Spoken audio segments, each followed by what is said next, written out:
Hello, and welcome to the Old Farm Bus Podcast. This is the back of the bus session.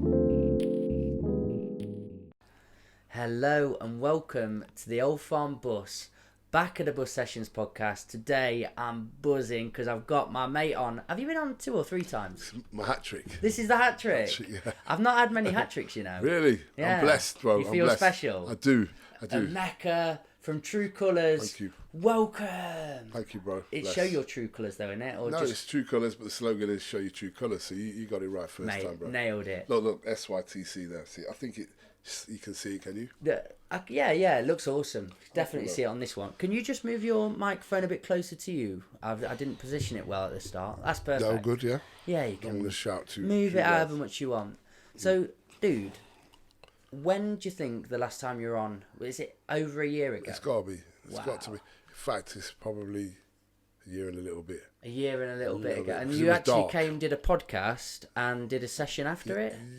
Yeah, all the other way around. I'm with you. Yeah, the other way. Because I remember that I think one of the first ones we did was when it was dark. You never did it before in the dark. I remember you did all that lovely lighting and it's quite cosy actually. Yeah, we're just coming out of summer now though, aren't we? Yeah. So it's that time of year. then you've been in touch and you said, dude, I'm ready to podcast again. I've got something to say, which is really exciting. So what is this? What are you going into schools doing? What are you educating on now? Yeah. And where did this path emanate? Yeah. So what I'm doing is sytc workshops under the brand of True Colours. So I go into colleges, schools, education, work provisions, and now corporate companies, which is great because now they're getting interested. And sometimes it'll be what they want me to speak about, or they'll get me into like do poetry. So now what I'm starting to get asked to do a lot on is what white privilege is and what whiteness is, and also making people aware of how it is a thing and people who are of that colour. And one thing I want to say is as well, people identify as white, but there's no such thing as white people or black people. We'll go into that later anyway, because these are all created. So when I think when we spoke before we came on, I was telling you about how, you know, a lot of times you hear white people describe other people as their ethnicity or their skin colour or their nationality, but when a white person is describing 5 guys who've had a fight, there'll just be 5 guys. There'll be and I don't mean the burger place. I mean, like, you know what I mean? I always say 5. I don't know why I say 5. I could say 6, 7. But you know what I mean? So it'll be the absence of colour. So that's what whiteness is. And if you look at paint, black is every colour. White is the absence of all colour. And kind of in the same way, human beings are like that in countries where it is predominantly white. So white is never mentioned, but if somebody's black, for instance, I was at food place the other day, and this guy said, "Oh, these coloured lads have just moved in next door." And I said, "What colour were they?" You know what I mean? Like straight away. And he's like, "Oh, it's not what I said; it's what somebody else said." But white. I said to him, "What's the number one?" That's a backwards phrase anyway, because coloured is so dated. And secondly, but what's their colour got to do with the story? Because can you remember when you did last come on? Yeah. It was nearly the aftermath of COVID. Yeah. Everyone was locked in their homes. There was a lot of internet feuds going on. Yeah, there was. And it was also heightened. Do you feel things are getting more progressive and for the better, or has it become more divisive? What have you noticed in your reality, in your world? It's becoming more exposed. More exposed. More exposed. Okay. That can only be a good thing, but exposure is going to bring backlash. I hear you. Do you know what I'm trying to say? Yeah. So what I'm trying When to say. there's light, there's dark. Exactly. Yeah. Exactly. So, like. The brighter the light, the darker the shadow. There you go. You said it better than me, bro. And that's the thing. See, so it's like I can discuss more than 15 years ago about what whiteness is. I'd have been shut off now. I've noticed now. Maybe I'm older. Maybe I care less. Maybe because I'm bigger now. I don't know. Do you know what I mean? I don't know. But one thing I do know is I'm getting challenged less and less now from people. And I don't know if they've just cut me off or on social media. But when I used to put certain statuses up about even 5-6 years ago, you'd have all these people going, But I think now people are starting to understand more because of social media, because of the exposure of loads of different people talking about their lived experiences. You can't really deny lived experiences, especially when you can see it, because racism is something that is invisible at times. It's a feeling you get, and it's a presence that is around. But to prove to somebody that is racist when you're not trying to prove that it's racist. You're trying to dissuade them from using that type of language. Of course. Does that make sense? Complete sense. So in that journey, what you'll often get is people repel. I'm not racist. The first thing people will say. And when you talk about privilege, and that word, it's quite charged, isn't it, nowadays? Yes. Why are people so against the word privilege? Why don't we want to be seen as privileged? Because, I mean, this happened in my world. I realised I had male privilege. Yeah, 100%. When I was in South Africa, and I could go out happily and go and do my shopping. Yeah. And we would always say, girls, you just get one of us to come along with you.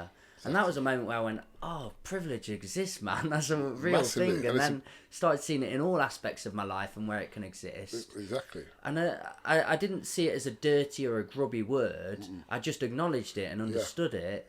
But why do people get so offensive when they hear somebody say, well, that's your privilege? Because they don't understand the meaning of privilege. Because a lot of people class privilege as monetary, as having all this great life, having not to struggle in life. It doesn't mean that. It just means you don't have to deal with things that other people do on a daily, regular basis. That's all it is. Yeah. It's just the absence of having to deal with shit. That's what privilege is, basically. If you want me to put it in layman's terms, it's the absence of having to deal with that. So to them, that's the norm. That's every day. So when I turn around to them and say, this has happened, they'll go, oh, that's nothing, because they've got nothing to compare it with. So there's no empathy there. I saw a great phrase, privilege is dangerous, because privilege can make reality become unrealistic for people who are unprivileged. So I'll say it again. So basically, people who have got privilege will see theirs as the norm. So if you're privileged, and I am as well, so, do you know what I mean? I can't see any difference between me and you.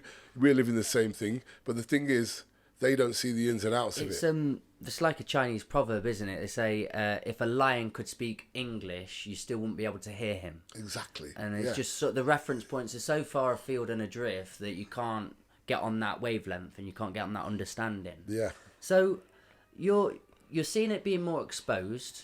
Then you're going into different sectors and teaching and doing your workshops. Yeah. Where are you at now? You're more tailored to this sort of teaching white people about the whiteness. Well, the thing is, they're calling me in now. I say they, not them. Yeah. Not you lot. You're all right. You're all right. It's just the rest I can't stand. Yeah. No, but it's like I say, I kind of tripped over it because it wasn't something that I'd intended to do, because a lot of it started off with, embracing cultural and individual differences. But now we're having more conversations about what whiteness is. And the reason being let me give you an example. So if I could describe whiteness to people, it's the absence of colour. So it's sort of the norm. It's the basic. So somebody will say to me, oh, you're good looking for a black person. I've had this loads of times. They say that. I swear on my life. I believe it, but there's a part that can't believe it. And when they say it, and the thing is, they think that they're complimenting me. This is the effed up thing about it, because I'm like, so basically what you're saying is, you have a standard which is white, yeah, and I'm not in that standard, but for a black guy, I'm really good for that standard. Do you know what I'm trying to say? My God, and it is that deep. But these people saying it, this is what privilege does. It makes you not aware of your words. It makes you not aware of the impact that they have. Yeah. That's privilege right there, because it's like you're going in not thinking anything of saying that to somebody. It's like me. I wouldn't think of going up to a white guy. I heard all white guys have got small dicks. I bet your dick's tiny. What, do you know what I mean? What does that psychologically do to impact you? Because you must have had that from a young age. Yeah. Can you think about what that has done ingrained inside of you and how that's built you and sculpted part of your mentality? That's a good question, because I think about that as well. And it's only until I've got older I've realised how much it's impacted me. Because I think about when I played football, right? This is a good example of this. When I was 8, 9, 10, 11, 12, you can ask anybody, I was one of the best footballers, not just in Derby, in the district, in the country. I had scouts coming for me all over the place. Brilliant. When I got to about 12, 13, I started to get people making fun of me the way I looked. And do you know what I mean? And then also doubting me. I started doubting myself then, because then the things that they started pointing out, I started noticing. Before I didn't notice, and also I wasn't bothered about it. But my, how can I put it, my self-esteem went down. and made my self-esteem went down. I noticed that if you look at my derby was, I was top goal scorer, top goal scorer till about under 12 when that started happening. And then I remember one of the managers saying, Emeka, you're hiding on the pitch now. You're not coming to look for the ball. Whereas before, I'd be demanding it, getting off people, beating people, so confident. And I realise now, looking back, that's part of that, eating away at you. This thing of now, I don't feel as good as these lot. I don't feel part of the team anymore. Or are they laughing at me because I'm black? Or are they laughing at me because of my hair? Or are they laughing at me because I've got big feet? Or are they laughing at me because I missed that chat? Do you know what I'm trying to say? So these things do open you up. And people might say, well, I felt like that. But the thing is, I didn't know what it was at the time. I didn't know. I wasn't aware of what racism was. Does that make sense? It does. I wasn't brought up in a household that we made racist comments, or my parents always said treat people how you want to be treated. So, and obviously, as I said, racism is a made-up concept. So I didn't understand it. There's certain players that I played with, and now coaching at Derby County, and they were openly racist. And I always think to myself, God help those kids that they're training now. Do you know what I mean? I always think, because they're not going to lose that as they get older, and this is unless they've gone into some training or some divine intervention, because the things they were saying then, it's impossible that you lose that at the age of 14, 15. And I had to hear it. They'd say it in front of me like I wasn't there, and that's part of it. What are some important factors for white people to think about when it comes to white privilege? What, in terms of how we may say things unconsciously and not know, what is that to be white? And does that make is that an understood question? Well, number one, you have to see yourself also as a race. Yes. Because whiteness is not seeing whiteness as a race, but everyone else has. So you'll hear, black people do this or Asian people do this. Yeah, have you ever asked your question what white people do on a regular basis? And you know what the beauty of it is?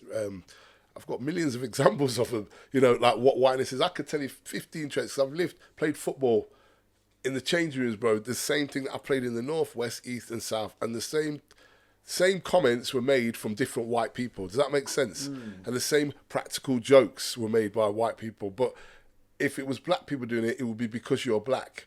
But this is, we're just having a laugh and banter. So there's no colour attached to their behaviour. Does that make sense? Well, I know for a fact that black players in my team would never do stuff that white players are doing. Putting a hand in the toilet, picking shit out and putting it into someone's bath and thinking that's funny. That's just, my parents told me, don't disgrace the family. Don't, remember you're representing the family. And also people are going to look at you twice, judge you for you and your skin colour, so you've got to be 10 times better. So, but not just that, I'm from a culture where everything's about cleanliness and hygiene, so we didn't do things like that. But I've seen so many white guys do some disgusting things, but I've never seen anybody call them up for their skin colour and the way they behave. Do you know what I'm trying to say? There's no correlation between whiteness and acting like that. But if black or brown people act a certain way, then it's because they're black that they're acting like that. Do you get what I'm trying to say? I do. And then when white, it's not because you're white, it's just that individual. Or when that Dylan Roof killed those people in that church, and they said, it's an individual acting alone from a bad background. They're always looking for things to why he did it, but what about his culture and his heritage and his upbringing? No one ever, not him, totally everyone in that area. Do you know what I mean? And it's the individual. It's never, I hope I'm not knocking this mic. It's never down to just whiteness. Whiteness is the absence of colour, and it's also the flippancy of, I'll give you an example, bro. Say there's 8 white guys sitting in a room, and you don't really know each other that well. One will be comfortable to tell a racist joke in front of the other 7 people. Do you know what I'm trying to say? And that, do you know what that is as well? That's also disrespectful to white people. So that guy is basically saying, I think you're all bigots, you're all racist, because I'm comfortable enough to say this racist joke without even checking to see if any of you are anti-racist. Do you know what I'm trying to say? I do. But if I, as a black person, said, well, most white people are racist, you'd say, stop saying that. But then you're showing me that you see that what most white people are, because you're showing me that you're going up to a white person that you don't know and you're making a racist comment to him, knowing full well he's not going to say anything. Do you get what I'm trying to say? So where did you get that confidence from to know that guy that you don't know is going to be okay with you being racist? And that's what whiteness is. It's white solidarity, that's called. People stick together. If somebody says something racist in a workplace, you'll find that no one will speak up because they don't want to lose their social position. And the one that does, Mike, this is the bad thing, the one that does, he gets chastised by his other group for being the white person will get chastised by the other white people for going, "Oh, you snitch," or why are you being like that for? He's only having a laugh. I've seen it loads of times. Do you know what I mean? Why is the person who's pulling that guy out for being racist the one who's outed and ostracized and abrogated? Do you get what I'm trying to say? So this is that thing about white solidarity. It's like we're all going to stick together. And we all have this pact where don't say anything. Or if the granddad or your uncle says something at the dinner table, don't say anything. You know, just let it slide. But deep down, why aren't you challenging it? Do you know what I mean? So that's what I see a lot of. Sorry to talk too much. Is it no, mate? That's why we're here, dude. Is it quite entrenched to try and other people in our society? 100%, yeah. Because this is why I'm quite jarred in my head, because I'm just thinking through lived experience. But when we were talking about you going through that period, especially when you were young, it's just my empathy really shines here, because I had a harrowing, horrible childhood. It was because I was fat. But that I was just trying to formulate the question around it in terms of, isn't it just entrenched too? Well, I know racism's entrenched, but I know that just otherness, just try and pick on somebody for something, 100%. whatever it is about them, and obviously the pigment of your skin just is an obvious and an easy one for people to go for, because they. I mean, it's obvious. It's just there. You can see it. You'd have to try. It's lazy. But the one thing I'm going to say is, it's a great point you've made, but you can only other when you're in the majority.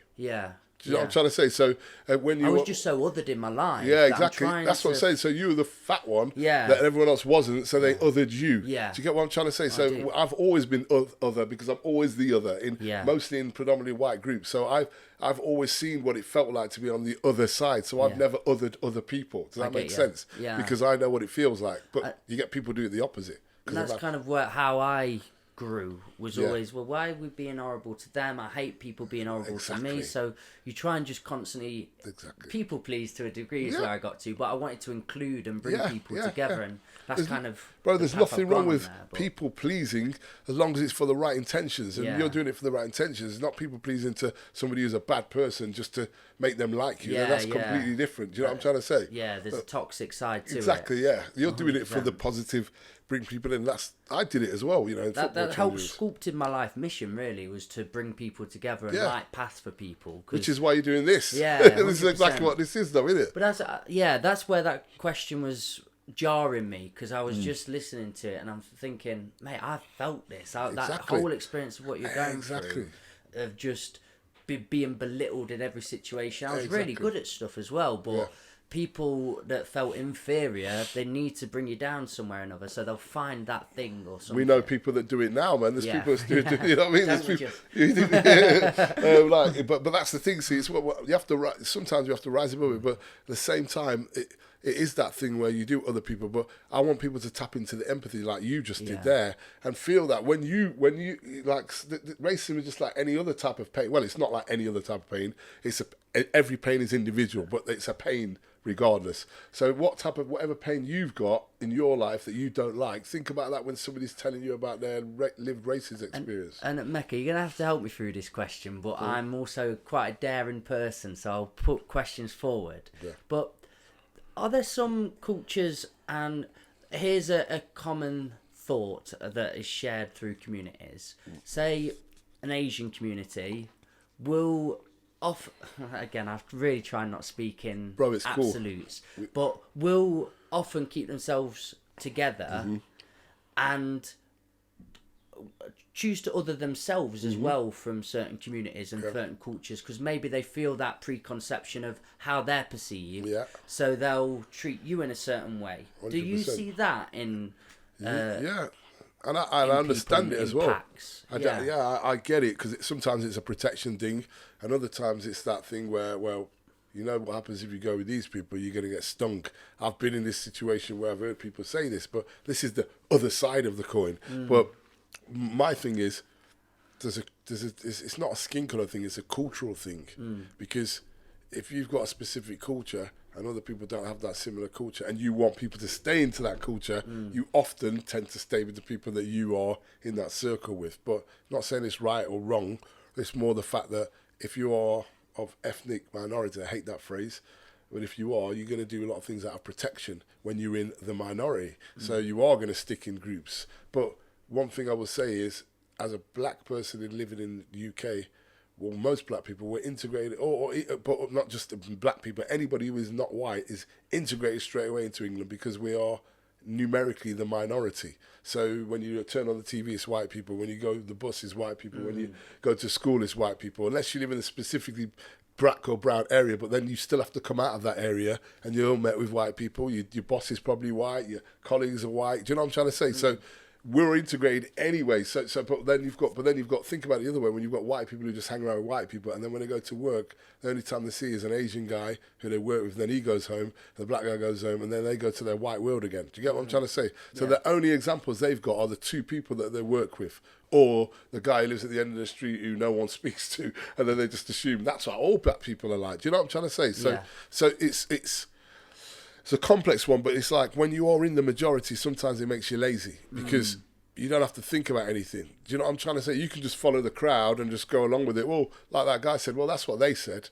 Easy to just pass it on to somebody else. Like, well, I didn't say it, but they said it. I'm just copying them. Do you know what I'm trying to say? So you can be dead passive and apathetic. And when you go in, do you have to talk of the history of it more? And do you try and get into the nitty-gritty of that? Do you remember your experience at school of the history of the pivotal figures that you were shown? That's a good question. Yeah. Also, I'm just going to say something. You know, nitty-gritty is a word which I found out means the crap at the bottom of a slave boat. Really? That's the phrase. That is the phrase. So I don't use it anymore. Yeah. So mate. When they're finishing this, so let's get down to the nitty-gritty, which means the shit, the dead bodies, That's where that will. That's conscious now. Like I've learned that today, but you're there's good so like many that. things that are just.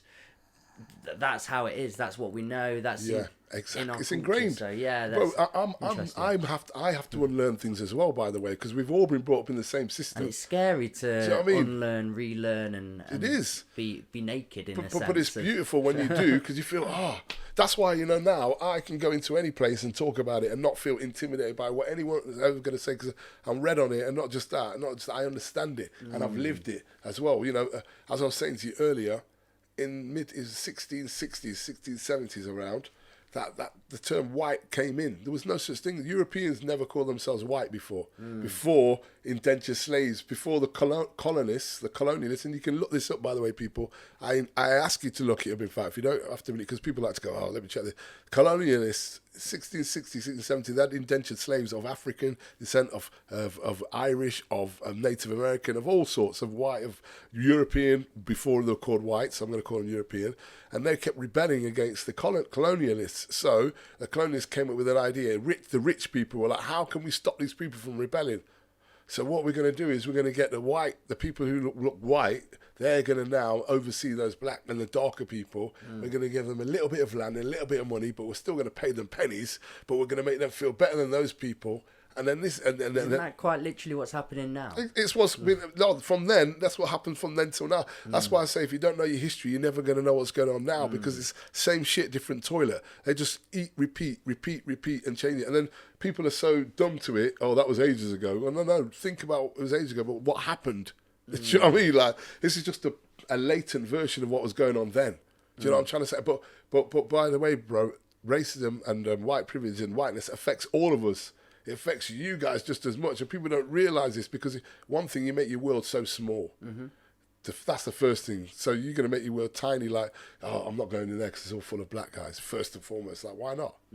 Well, where's your fear? And where's your proof of that fear? There isn't one, but this is something that's been ingrained into you to believe now you're going to get effed up over there. And also, as well, a lot of people who are racist assume that other people that they're scared of are the same as them. Do you get what I'm trying to say? When, I say to you again, we've been integrated. So if five white guys walked into a black crowd, no one would bat an eyelid, because 9 times, 8 of my black friends have got children with white ladies. You know what I mean? Dual heritage. We've got mixtures. Some of them have got Irish, some of them have got Caribbean in them, and we're mixed already. So it's nothing to us. But people who are racist, who have this fear, not even racist, just have this fear of other, have this preconception that if I go there, I'm going to get effed. And I'm like, mate, that's my everyday life. I go to pubs where I'm the only. Look at this area that I come to.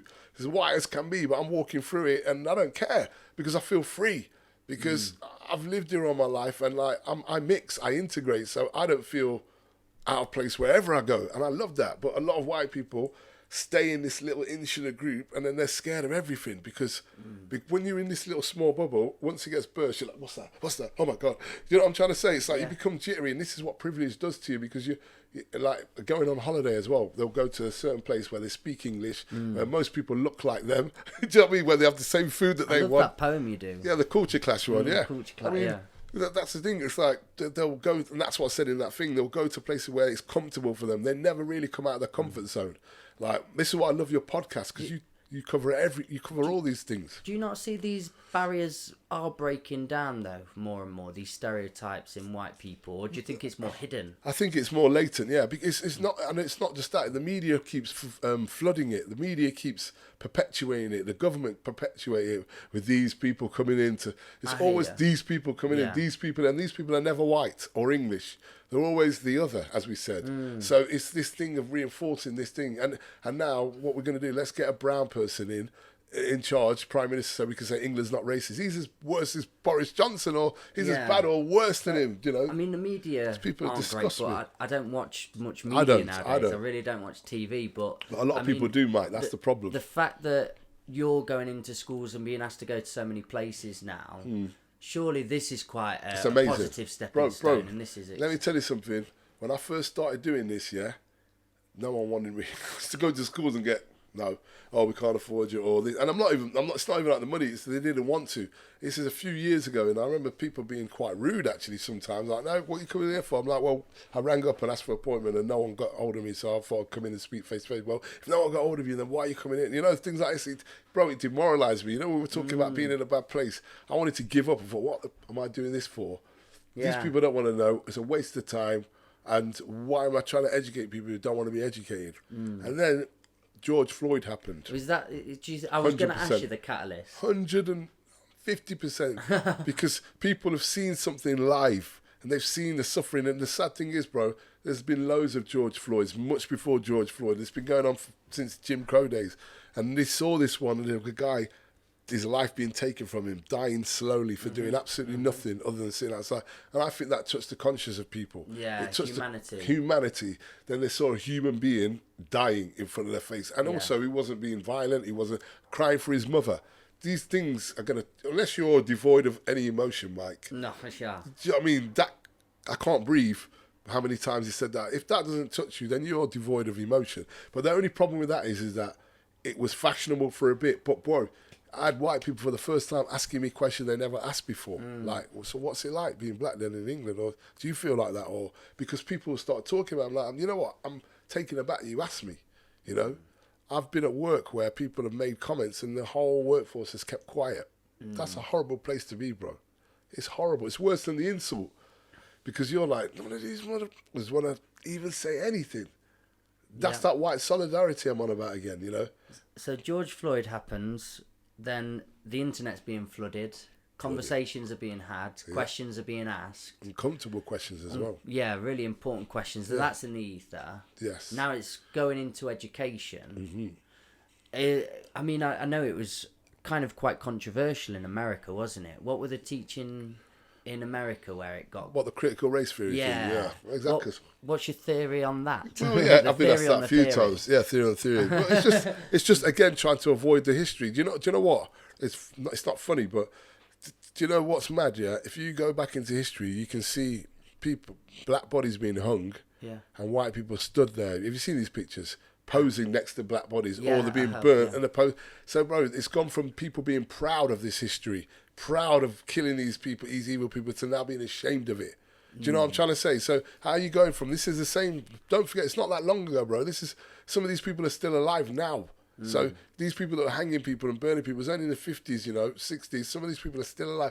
But what I'm trying to say to you is that these people were proud of it. And then these people bring up children. Do you think there's people that are going to not be listening to what their dads were saying and mums were saying? This is how it perpetuates. This critical race theory is just to avoid the fact that they're ashamed of this history. Trying to break the cycle. Trying to break the cycle, exactly, yeah. So what was the controversy with it? It wasn't really. The thing is, they're trying to say that there was some good parts of slavery and all this nonsense, like benefits of it and all this, trying to put a positive swing on. I think what I was listening to is people just being concerned that it was so young. I think they were going into not nurseries, but just above. Oh, you mean the age and thing? it was the guilt that it would put on young kids. Yeah. That's it. That's you know what?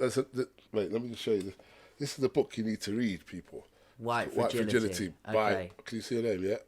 Robin D'Angelo. She explains it better than I can. Really? Can you ask that question again, please? 'Cause I wish I could read through it. What did you say again, please? I was saying, I believe the controversy. Yeah. Oh, yeah. Sorry, you said about the age, didn't you? Yeah, it was about so young, and the fact that having these kids in these topics of conversation, puts the guilt on them at such a young age. Yeah, and then the funny thing is, then they show pictures of showing kids wearing a Ku Klux Klan hood at the exact same age. Yeah. So why are they all right to be racist, but then they're not okay to learn about what we did to these people? In some way. Exactly. So it's like it's all hypocrisy. You. You know what I'm trying to say? It's like you're not too young to tell that person that he's the N-word or swear in front of your child, but you can't teach them about what history happened to them, and you're never too young to learn about these things. And also, why should they feel guilty when they didn't do it? It's just educating them on don't follow those footsteps kind of thing, and this did happen, and this is why these people are getting treated like that due to our history. I suppose this is where everything's context too, and everything's nuanced, because you're a great person to be into schools, and you're friendly, and you wouldn't impose that on people. You just educating and giving history. I'm sure there are people in classrooms all over the world that may have had a more militant and authoritative attitude, and that's maybe where them stories have crept from. It's like, well, why is my son coming home terrified and upset and like this, when it's not maybe just been handled in a way that you could be a bit more compassionate towards? Does that make sense? But maybe it's the handling of. Yeah, this is again going back to that book. You know what? This is why you need to read it, because she talks about it. Always comes back to how the white person feels. It's always back to the white person. That's what whiteness is again. It's centralizing they're going to feel guilty, but then you compare it to the black children who've had to put up with this trauma that they've had all their lives. But that's okay. It's not okay. But what I'm trying to say is they're only concerned now about how's a white child going to feel about what bad things we did to them. Do you know what I'm trying to say? Do you see the irony of it? So it's that thing again about going back to whiteness again. It's like taking it away from yourselves and go, okay, if you have to feel guilty for a bit, so what? That's nothing compared to what people have had to suffer. Do you know what I'm saying? And that is part of the work you have to do. When you want to be anti-racist, you are going to feel some pain. You are going to feel some guilt. You are going to feel ashamed as well. So you're supposed to. When you go to confession, and not that I go, but I'll be there for about 10 years if I did. I don't go to all those things. But you confess to things. It's not nice to tell the priest, I did this, this, and this. It's not supposed to be comfortable like, I'll tell you what, I farted on the chair the other day. There's some easy thing. It's supposed to be uncomfortable. It's supposed to go through these things so that you come out the other side. And then once you're past that, once you've done that work, then those things can't affect you anymore. Then now you're going to deal with how we're going to make this better. Do you get what I'm trying to say? Because everything is always about how the white person feels, what's he doing to them, what's he doing, because it's always talking from the narrator who's the white person, but it's never on how there's a person who is trying to teach you feel about it, or not trying to teach you, the people that are affected by these things feel, because that's what we should be concentrating on, because your guilt, well, you'll get past it. I'm sure. You know. What I mean, I'm sure you won't die from it. Do you know what I'm trying to say? It's not going to kill you. Yeah, feel a bit of guilt, and know what It's like what did it? He said it. Where is he? Yeah, it's another one you should get. I never can say his proper.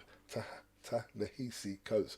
He said it's like you get a pinch of what it feels like to be black for about a millisecond, when you feel, he goes, because we feel it every day, this is the feeling we have all the time. And he talks about, like, this is what I was going to come to as well.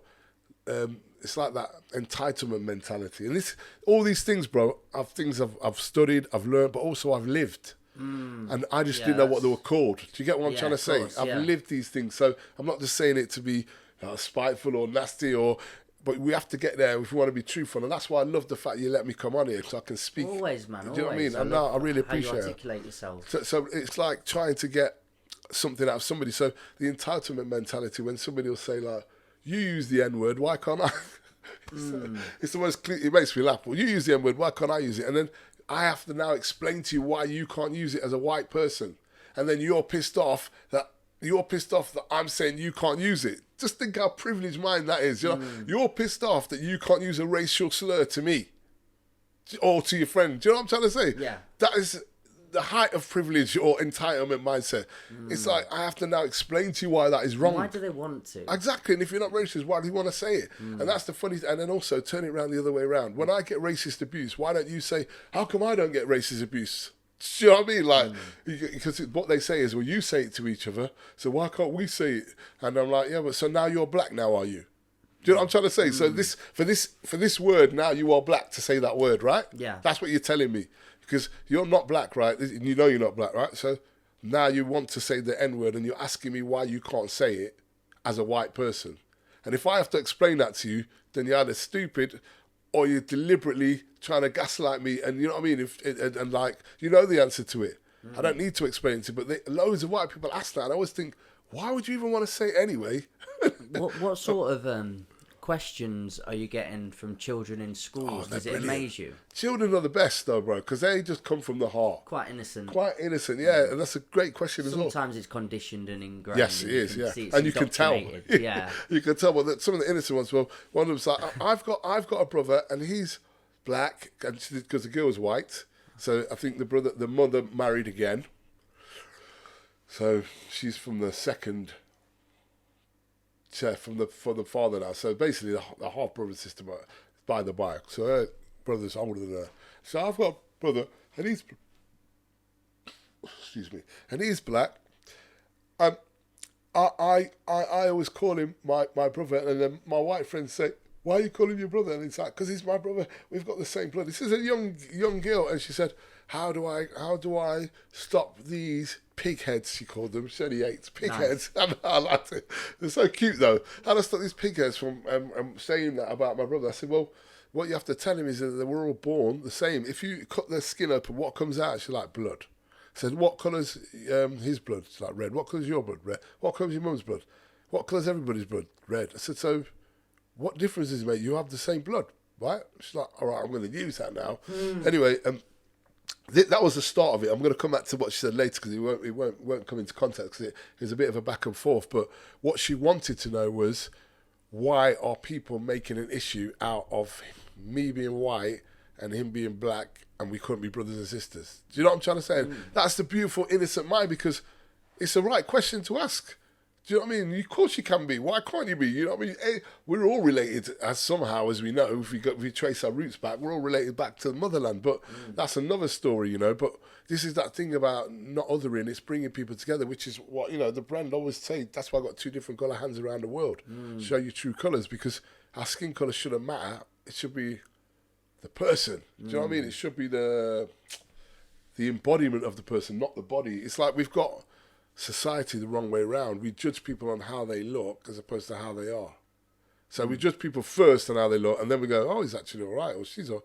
But instead of going, let me get to know the person first. Is that innate to a degree? Is it sort of ancestral? It's nurtured from the way we're taught in this country, yeah. Because... But would it not be even to the point of tribes where you'd see a different tribe with not even pigment of skin, but a different look in some aspect? Yeah, but... Would you have a curiosity? You have a curiosity, but not a hate. Not a hate, There's a big difference. It's not a natural hate. Why would you hate somebody you don't even know yet? Do you know what I mean? It's like, that's the weird... You're curious, like, I wonder what's he saying? Oh, like I say, when I go to countries where it's predominantly white people, they look at me curiously. I'm just always wondering how inbuilt that could be because of fight and flight, and I'm guessing through... I'm going to have to do more history sessions, but as Occam's razor, as what I imagine, I need more people on the podcast. But it was very fearful back in the days where it was fighting off animals, fighting off disease, and fighting off other tribes all the time. So, but you find that in countries where they have less food and less land and less, because you've got to fight over it. You know, like in Africa, they have tribes and tribes, but it's and not that you can be governed by that now. No, you can't. We're conscious beings. We've gone past the primatal ape. So, but I believe that some things are innate or culturally or hereditary. Because I watched a great Netflix documentary recently, and it was on Ape Empire. I honestly think you'd love it. I know but it's just these primates, and they're in their packs and their tribes and stuff like that. And no, it's really interesting, and you can see a lot of humanity within it as well. There's a good podcast with Joe Rogan and the guy that created it. But Joe Rogan. Oh yeah.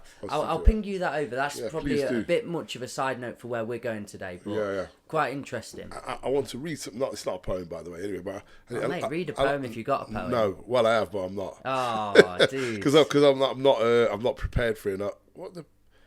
I think you could whip a poem out at any point. Surely you've got a lot under that hat of yours. Are you allowed to say under the hat of yours? Is that a phrase? Or... Yeah, it's a new one now. I haven't heard that one before. So I've just wrote a few side notes, and I wrote them so I don't forget them. So this is something that I read out of here. Yeah. So point the finger at ourselves.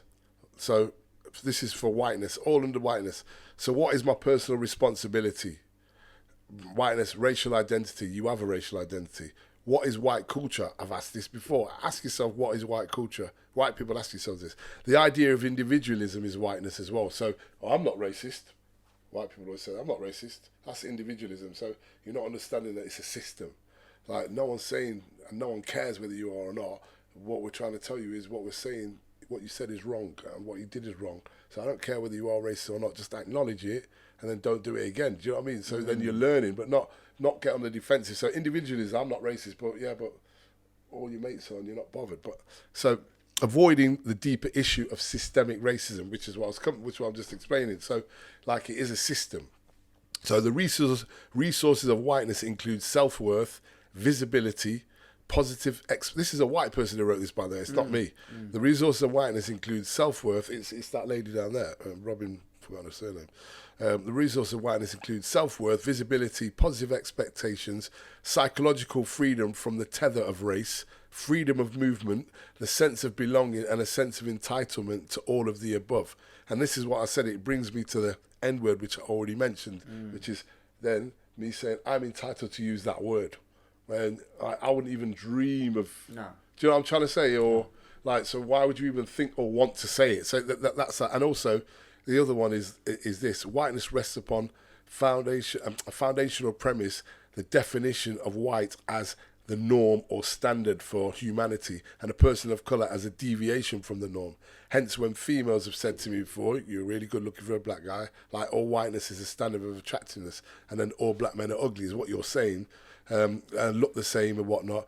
And the most diverse, and as we're the most diverse ethnicity on the earth, it's kind of like an oxymoron because you're basically saying that you're very good for looking for a black guy, but like, how many black people do you know? And do you know how many there are on the planet? There's loads. Do you know what I mean? Like, there's more black people of colour than there are white people. So it's a really, really strange comment to make. So I'm just going to finish this little piece off here. So, so this is what she said. So whiteness is not acknowledged by white people, and the white reference point is assumed to be universal and is imposed on everyone. So white people find it very difficult to think about whiteness as a specific state of being that could have an impact on one's life or perception. And that's a really good way of putting it. So for those who ask why is there no White History Month, the answer illustrates how whiteness works. White history is implied in the absence of its acknowledgement. So white history is the normal for history. Thus the need to qualify that we are speaking about black history or women's history suggests that these contributions lie outside the norm. So these are the little things where, why do you have to title something else other than history? When it's history, it's just called history, right? It's not called white history. But then when I look at the history, there's no black people in it. Do you know what I mean? So why isn't it called white history? But black history was only introduced but it was left out. But it's not actually white history or black history, it's British history. Do you know what I mean? Because I wouldn't be sat here today if it weren't for the Brits who came to where my parents were born, which is Nigeria, which Britain colonised for 400 years, I may have, which is why we speak English over there. And it was 52 states that they put together in one country and said, you all got to speak English now and you've all got to get on. And that's why there was a civil war, which the British helped the other people to defeat my people who were Biafran. But that's another story. So it is very much British history, but it's segregated, weirdly, because without them, there wouldn't be so many people here now from the colonies. Do you know what I mean? The colonies are why England is so multicultural. But yeah, people don't put the dots together. Do you know what I mean? That's the bit that baffles me. I'm like, don't you get? Well, that leads to that. So history is key here. That's why I call it his story. Well, I didn't. Jill Scott Heron called it that. Yeah. His story, not ours. And so it's history is like it's a narrative from the oppressor as opposed to the oppressed. So when you're going and talking to young minds, do you feel some resistance? Do you feel friction? Not at the all? young. The young minds are. They're much better than the old. Like the young ones are a bit more open to, and also there's this thing as well. Like as a young person, they see a guy who's quite big and got a big physique. I do poetry. It's a bit of coolness there, so I think that breaks the ice anyway. Do you know what I'm trying to say? Yeah. And a lot of white young people aspire to, not all, a lot do in college, aspire to a lot of what we call ebonics and black, quote unquote, black culture, and in their the way they speak sometimes, and I'm not saying all black people speak like this, but you know what I'm trying to say. Ebonics, meaning there is a certain way of speaking, of vernacular. That's what I'm trying to say. So stuff like that, it depends on what area, obviously, because if I'm coming over these sides, I'm sure it'll probably be a different story. Actually, I did one in Belper, not in Belper, Ilkeston, but they were really young and they were amazing. They were the way I was getting all those great questions from. But I think they like you say, in that age, they're curious, and I think then it gets stifled when you get to sort of teenage, a bit older. I know what I'm talking about. You can't tell me nothing. I'm a man. Or you're like, oh, that's really interesting. Have you posed the what is white culture to quite a few people? Yeah. And does it really stop them in their tracks? Stops them in their tracks. Have you had good conversations? Brilliant, with this? Brilliant conversation. The great thing about it was they've gone, I've never thought about that. And again, that's going back to whiteness not being. What are some better answers that you've had from them? Fish and chips. Yes, because I knew it was fish and chips. That was the first one. Like Pits, one said tea. curry, which is ironic because curry is Indian, of Southeast Asian. It's now become the national British dish, but that's something we've took from the colonies, and now we call it English. Do you know what I'm trying to say? I do love that. That's a very English thing. Oh, what's that rapper? What, Akala? No, his name's just gone to me. American but or British? The song, you might have known the song. It goes, it seems the ragheads and packies are worrying your dad, but your dad's favourite food is curry and kebab. Is it? Yeah, I know what you mean. He's a poet as well. Yeah, the one who went to, and he's an actor. Oh, Hazard, I know who you mean. Anyway. Yeah, he's on Four Lions or something like that. I think he is as well. Yeah. But that would just he's tickle wicked. me there. Yeah, it's so true though. I say it in culture class as well. Posting the picture of the South Asian curry you're about to eat. It's all deceit and lies and such tenuous ties and separators. We're not going to go into that again. But you know what I mean. It's like we've all been lied to, Mike. But it's like what I want to say is for anyone who's listening. One, as a white person, I'm not trying to make anybody feel bad. It's not about pointing the finger at people. It's just about acknowledging your shit, basically. It's just about acknowledging what whiteness is and being aware of it, of what comes out of your mouth, how you think. There's a guy called Tim Wise. I wish everybody look him up. He's amazing. He's an anti-racist white guy. And he said he's been practicing anti-racism for 20 years. He said he got on a plane. And this is him 15 years into doing anti-racism. He said he got on a plane and he looked at the cop pilot, saw two pilots, and he saw that they were black. And he's like, straight away, he's like, oh shit, we're not going to die. And he goes, he had to stop himself, who's an anti-racist, to have those thoughts. He goes, this is what we have to do. He goes, you have to do the work. You have to unlearn these things. He goes, because I'm now thinking, shit, I'm not really used to white pilots. These are black. Wonder if they're going to fly the plane. And then he said, I have to do the work. And then he goes, I have to think, actually, well, they've probably had to work 3 times as hard to get to that position. And more so safe. they're more safe. Exactly. So they're going to be actually trying harder because they're more likely to get sacked if they don't do something. He goes, so actually, I should be more worried about these guys. And he goes, and also, and it's brilliant, That's honestly. so true, actually. When you broke that down, and I broke it down in my head, I thought, oh yeah, I bet some white guys could just jump into that position willy-nilly. Yeah, and he talked about the experience of the 2 pilots who got naked in the cockpit. No pun intended. Yeah, and they got naked, and then to surprise the flight attendants when they came in, and obviously they've been drinking as well. So because basically he's giving examples of how many pilots have been white that he should be more worried about than the 2 black guys he only see it ever. And I'm like, actually, when I think about it, it's the other way around. So he was giving examples of how whiteness itself, he goes, I can guarantee if those 2 pilots were black, they would never have got naked in the cockpit because they know straight away they're getting done. So he goes, that's part of exactly. So that's again is part of what privilege is like. Well, we're probably not going to get done. Oh, well, let's do it. I remember the rapper. It's called Low-Key. Low-Key, yeah. He's wicked as well. I think he's of Iraqi or Afghan Afghanistan Yeah, heritage. mate. Yeah, he's sick. I went on a big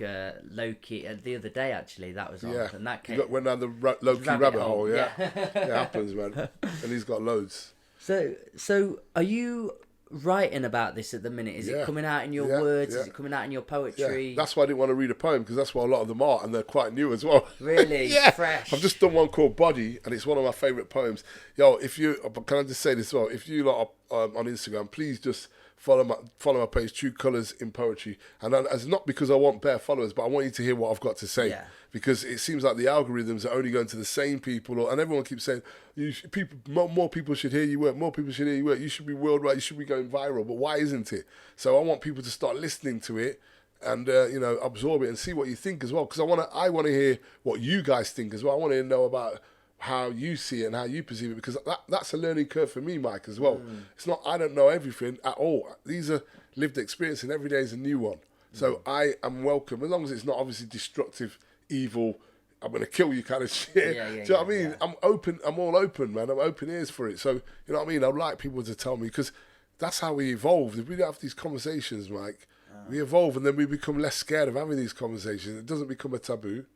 And then we're like, yo, you know what, What would your advice for somebody that is curious, is white, would like to have them conversations, but feels very nervous about approaching them? That's a good question, because I think that's a lot of part of the problem as well, because it's not that people don't want to, it's more the fact that they're thinking, I don't want to say the wrong thing. But I always say that, we were saying it in the car, you have to get uncomfortable to get comfortable. So you are going to say a few things wrong, but I'll tell you one thing, I guarantee you the person of colour that you're speaking to will really appreciate that you've asked, because we don't get asked that question a lot. We don't get asked, and I don't mean this in a ridicule, what do you go do? I'm on about, like, you genuinely want to know something and you want to know maybe our experiences, then ask, because I guarantee you no one will go, what are you asking me that for? Unless obviously they're really dickhead or had a bad day or whatever. No, and even if they do say, what are you asking me that for?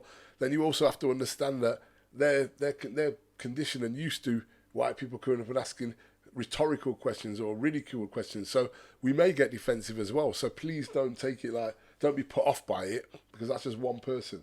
But 9 times out of 10, I guarantee you that people will be really, really, really, really happy that you asked. And also get things wrong to get things right, because how do you learn if you don't get things wrong? You know, the fear is what stops people, but once you've done, it's like getting on a roller coaster. You know, I'm not getting up on that. And once you're on it, you feel amazing after you've got off. And there's just a willingness to listen, it's a willingness to learn, and a willingness to have them conversations. Yeah. But the things for me, and I think we've discussed this to a degree before, but I just hate extremes, and I hate polarities, and where people go the other way. And do you know when you saw white people on their knees and stuff, and doing kind of... What knees? You mean taking a knee? No, you saw... when they were going on the knees and kissing people's feet and stuff in the streets. I saw videos of that. What, black people's feet? Yeah. Have you seen anything of that? No, I've seen it. In America, there was loads of those videos. If you typed in white people kissing feet... Why? What was it for? Repenting? You just see people in all aspects of life go too far. Yeah. They go extreme. Yeah. Extremisms I don't enjoy. Have you not experienced any manner of people trying to overcompensate to show how... Come on, man. Good they are. Every day. Every day, mate. Every day. Their virtues and virtue signalling and stuff. Yeah, every day. But you know what? Fair play to them. It's where it comes from. It's the intention again. Is it a genuine intention of you really wanting to know and learn something? And if it is, you know, I can't really knock you for that. You're not causing any violence. But what I will say is that a lot of white people do overcompensate when they're speaking to a POC, person of colour. I want to give you a great example. I actually wrote a poem because of this called Why Don't I Go to the Gym? But it's not just because of it. But the gym does my head in. Not the actual gym, it's the people in the gym. So I really like keep my own space to myself. But so anyway, I got a free pass to go to... I'm laughing, but I got a free pass to go to the gym, but I don't use the actual gym. I just use the sauna, steam room, and all those things. I love all that, and jacuzzi. So I'm like, no one's in the flipping sauna. I was saying this to myself. I walked in, there's somebody there. I thought, I don't really want to chat to him because it's hot in there. I don't want to chill, yeah. But anyway, he's sound. He started talking to me, and like it's wicked. And I thought, please don't, you know what I mean? Anyway, he's talking. We're chatting. And he's like, "Do you like football?" I was like, "Yeah, I love football." And we spoke, and he's like, "This, that, and the third." And then just as it's getting sort of towards the end, and I go quiet a little bit because I like to just get my meditation on in there. And he's like, "How long have you been in here for?" And I was like, "Oh, 15 minutes. He goes, "Oh, I'm coming out in 5." I said, "No." I said, "I'm staying in for another 10 minutes." He goes, "Oh, I'm coming out." He goes, "I'm coming out now." He goes, "Those white guys can't take the heat." He goes, "See you later," and walked out. And I thought, "Oh, you just ruined everything." Because again, why? This is the thing, yeah. Why do you need to? Yeah. But like, even he was trying to be nice, and he was actually trying to be deprecating. That's what I always want to say, defecating. He definitely wasn't doing that. He wasn't doing that. I hope not. He'd have got... That would have been an odd encounter. Would have been a shit sauna. So it was like, why did you need to... Why did you even... Why did that come into your head? So I want to break that down for you, by the way. I know he meant that as in he was putting himself down as a white person, but this again goes back to that whiteness again. You're seeing me as black, so you're associating traits with me. So because even though I was born in this country, because I've got black skin, you assume that I can take the heat more than you. That's what you're saying by that. You're saying us white guys can't take the heat, so that means you black guys can. But it's a load of nonsense because I was born here, like, same as you. Like, when I go to Nigeria, I sweat my black side off just like you would, except it'd be your white side. I sweat my black side off, like, you sweat your white side off. And when I go to England, when it's hot, I sweat. When it's cold, I'm cold, you know what I mean? And these sort of associations, where they call classical conditioning, where you relate one thing to another. I think we may have spoke about this before. Pavlov's dogs, the bell rings, and the dogs salivate. Yeah. And then when they took the food away, they still salivate when they heard the bell. So black skin is kind of like that to a lot of white people. It triggers something in their brain to say something like, this black skin is associated with something like, "Oh, I bet you love chicken," or "I bet you're a great dancer," or "I bet your dick's massive," or do you know what I mean? All these, it's like, why would you think? I've had all these things said to me, but what I'm trying to say to you, bro, it's not been any kind of relevant to any conversation. So they've been thinking this while they're talking to me. And they go, "Oh," it's always mostly in pubs, by the way, because obviously people have two drinks, but that means they're thinking this. They're like, "Oh, this guy's like, I bet you go to the gym, don't you? This is in a pub not far." I said, "No, I don't go to the gym." He's like, "You're built like a brick shit house." I said, "Yeah, thanks, bro, but I do exercise at home."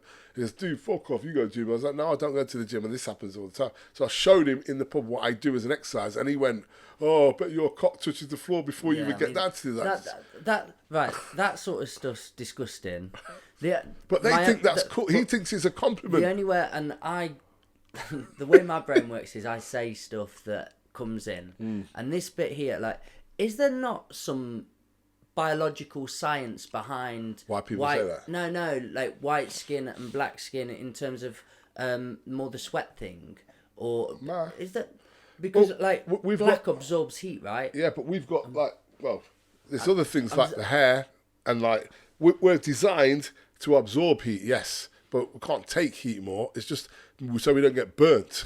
Basically, it's the melanin in our skin that stops us from getting burnt, and skin cancer and all those things. But it doesn't mean you can't take the heat anymore. That would mean then when you get in the cold, you wouldn't be able to take the cold. But also, what you got to remember is, I've got to remind people like this: Africans were the first people on the planet, so we went everywhere before everyone else. So we've been in the freezing cold before white people even existed. You know what I'm trying to say? People need to remember this. So, like, we are the most developed and advanced civilization on the planet, but people hate hearing that. So why would we be the ones who are cold? Why are we the ones suffering all these things? And also, anyone who's into football, look how many players play in Russia and Ukraine that are black and African. They wouldn't go straight from Africa, like, straight to flipping Russia. You ain't going to play that way if you can take the heat and not the cold. Do you know what I'm trying to say? These are myths. Again, myths, and like, there's negative stereotypes, but also positive stereotypes.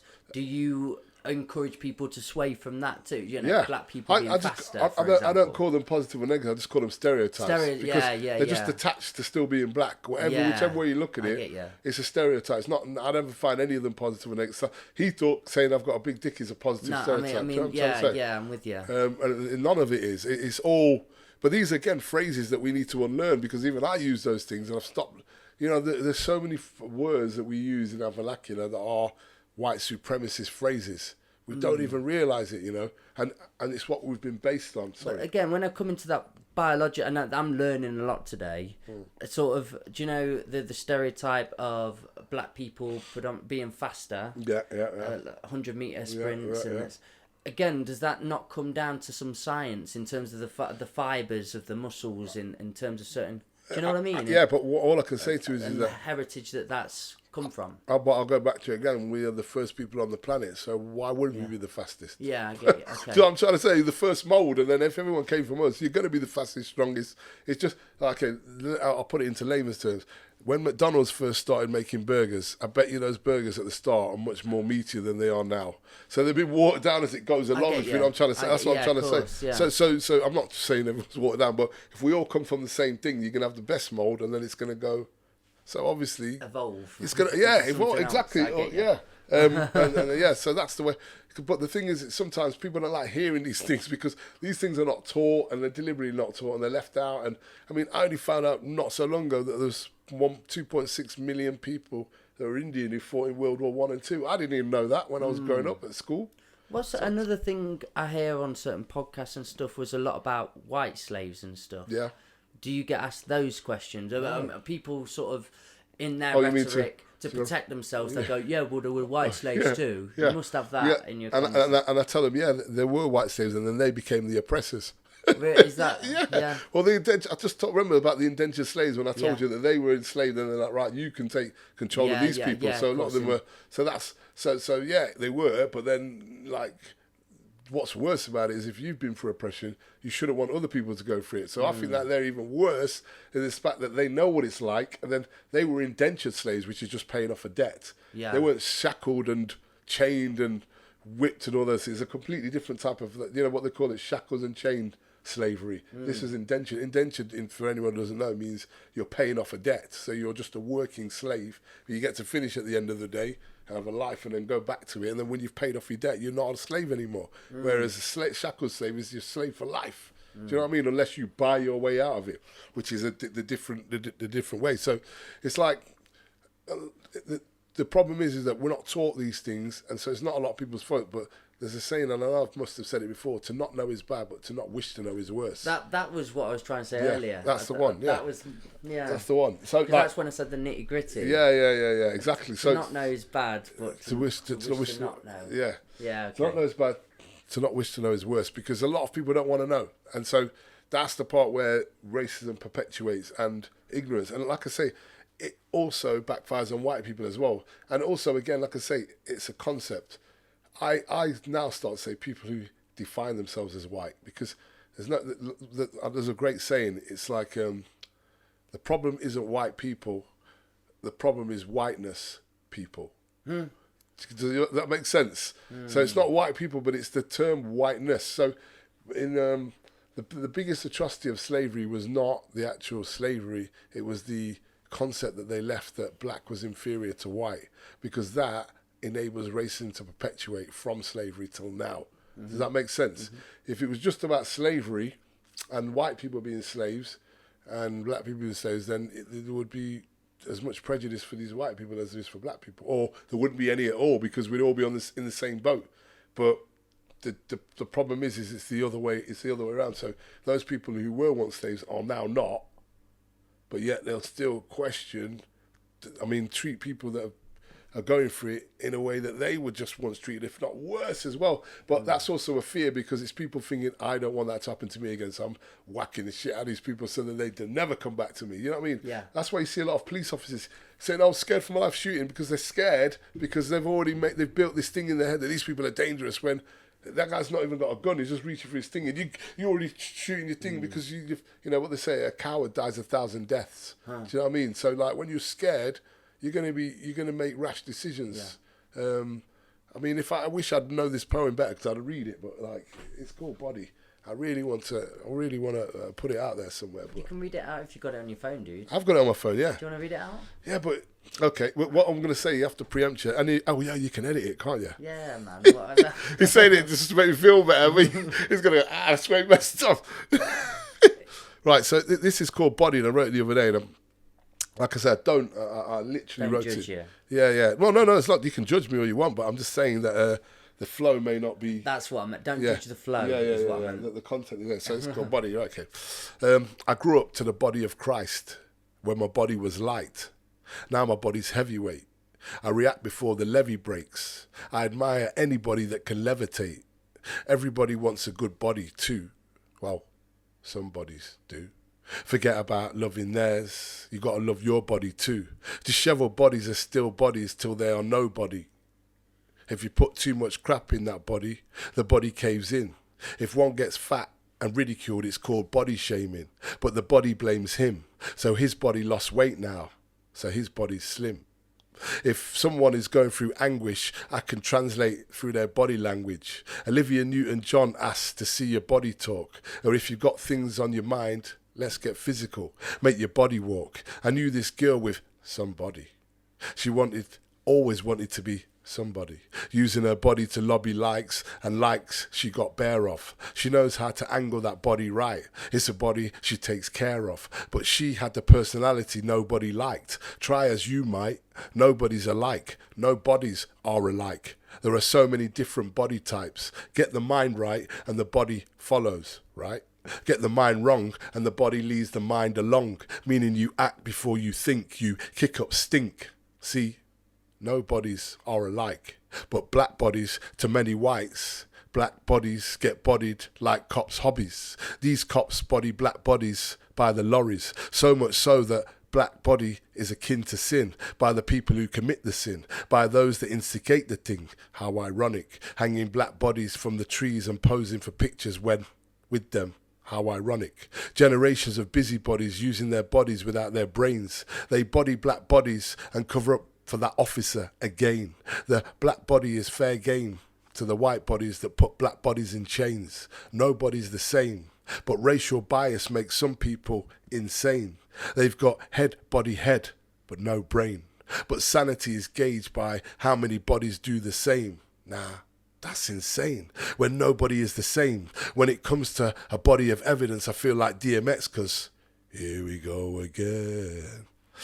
I remember when people got happy when a black body became president. They thought that body was going to set precedents, but it ended up being 4 black bodies in a white residence. Just a symbol of false hope, just another body of systemic jokes. The system fails, my hope pales, but I'm well and truly grateful. My mental health is stable, my body's able. Strong enough to disable the labels they give us. Everybody's different, hence why my body doesn't pander to the system. I learn from noble bodies to get that wisdom, and I want to share it with you. So next time the system tries to take us with them, nobody goes, so nobody is with them. True colours. Thank you very much. Nice, mate. You performed that beautifully. Oh, thank you, bro. But you did really well. You reckon? Yeah, so I slipped up on a few. No, that was stunning. Really good. Bless you, bro. I love your wordplay. I'm sweating. As well. Huh? Your wordplay, really? The way that you play with words. Man, thank you, bro. Because sometimes I always want to go, I hope people get that I'm trying to play with words and make you think a little bit differently, you know? Oh, shit, bro. Well, it's just fun as well. There's a lot of moments where you go, oh, yeah, I've not thought of it like that. It's got a double meaning. Yeah.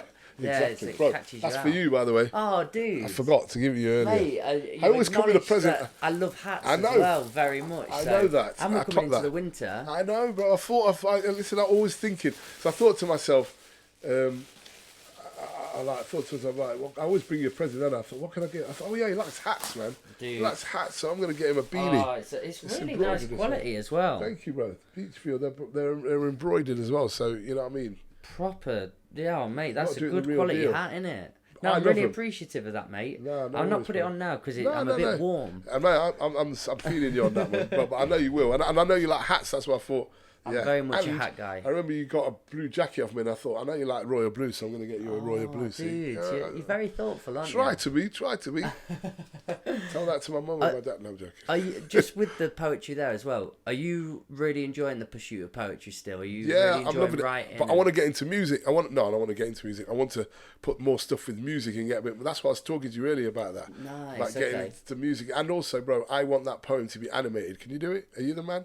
Not animation. I've got people that can do animation, but really, can you put me onto them? Yeah. But when I say animated, I just mean I know it does, but I don't mean necessarily animate as in cartoon. I mean pictures that go with what I'm Oh, talking it's about. a more illustration. Yeah, that's the word. Sorry, yeah. Yeah, illustrated like- pictures, and then keep going through it. Yeah, that's an easier thing. That's what I mean. Because I had a picture drawn once, and then you put like this called a Ken Burns effect, but the effect just goes down the picture and up it, and it sick. shows different parts of it. Yeah, that's and there's amazing. quite a good story there, and there's loads of Exactly. transitions, so Exactly. you could have a bit of a timeline that you could take. That's why I thought this would be amazing with the visuals. But that would work. yeah, the poetry, I'm loving it. But yeah, I want to start experimenting more in music, and also I'm getting braver in what I'm talking about now. Like things like this. I know it doesn't sound like I've got one called "Cause You're Black," and I performed it at this. Event, and it wasn't like a poetry event; it was a corporate event. Oh wow! Okay. But they brought me in for this, and it was basically about again whiteness and whiteness in the workplace, and also like the barriers to people of color getting further. So I did this one, and it was brilliant because I was doing it to all the aristocrats, so we say, and you know what, they were obviously being sort of right, and but I tried to put a bit of humour in it as well, punchlines in it, and then one part I pointed. How'd you get that gig then as well, and how did you have to curate that just for that gig? No, bro. One thing I haven't said, I'm a advisory board member of Attenborough Arts Council in Leicestershire. Awesome. So through that, I've got quite a few links, and also I'm a trustee at Derby College as well. But through, I don't know why I mentioned. In fact, take the Derby College bit out. Actually, yeah, forget that one. But the advisory board, it's art advisory. So you got some poets, you got some like musicians, sculptors, and that, like so. It's a really cool group of people, and I got the gig through that. So, I got the gig through somebody who's part of the board members. They're like, there's a corporate thing where they want somebody who's a bit this, and she goes, so that's bro. And I'm not being funny to you. It's a different world, but it's beautiful, and also you get lovely food as well. Oh mate, 100%. Lovely food. Yeah. I know because you've done quite a few. A lot of head teachers conferences. Yeah, they're great, aren't they? Well, if you do like a normal teacher conference, it's buffet. Yeah. Head teachers, you're like, oh, exactly. okay, Yeah, it's a different flex, isn't it? And also as well, you know what? You know what's great about what we do as well? I can wear this. I can wear what I want to wear. I don't have to wear no uniform. I don't have to. You know, that's part of being who I am, being free. I must admit, I did one in the lakes fairly recently, and I turned up in my shorts. Oh, did you? And it was a hotel on the lake, Cold. in the lakes, and no, it was just it was a nice day. But we're in this conference hall, and you could see the lakes behind you. It's in Lake Windermere. Yeah. So the guy came. He's quite posh, and he came. It's like where are the speakers? I was like, oh, I'm here. And he just looked at me and went, oh. Yeah, I love that though. You say you turn up in this gear, and I really did, and it wasn't what they expect. But then afterwards, he was like, oh, thank God you were good. Yeah, exactly. Yeah, but again, bro, that's going on judgment of how somebody looks. And Exactly. do you know what I mean? Like, doesn't mean because you wear that, you're going to be rubbish, you know? And that's, again, going back to... Is that your biggest message here? Is just stop looking at people and judging? Yeah, well, stop being lazy. Stop being lazy in thought, you know? No, it's not even lazy in thought, it's a lack of thought. Stop being visceral, acting on your body language. Like I say, you know, in the poem, like I said, if your mind doesn't follow the body follows the mind, and the mind follows the body the other way around. So you've got to be in that position where you've got to think about what you're going to say, and also how's that going to affect the other person. Or just because you say I didn't mean it like that. Or let me give you an example, bro. And I saw this not so long ago. There's a guy, again the same guy. He's done like an anti-racist workshop, yeah? Mm-hmm. He's come to sit with all the teachers. They've gone out for dinner. Just bring the mic facing you. Put it away from me. No, it's just, they're perfect. Yeah, straight on. I bet I've gone off flipping thingy now. Nice. And so I'm looking at it like... And so basically he's gone for a meal now after doing his workshop, doing a talk on whiteness. So he's sitting with the group. And basically while he's talking to people, he's telling us about this story. So he's saying like, I've been practicing something in the mirror. He goes, basically, he got asked the question, what happens if somebody challenges you about being a white person talking about anti-racism, and then or somebody makes a racist comment in front of you, how do you deal with it? And he goes, well, I practice this in the mirror, but I'm going to come to that in a bit. So anyway, he goes to the story. So they're all sitting down, they're all chatting, and everyone's eating. It's all white people, relevant to the story.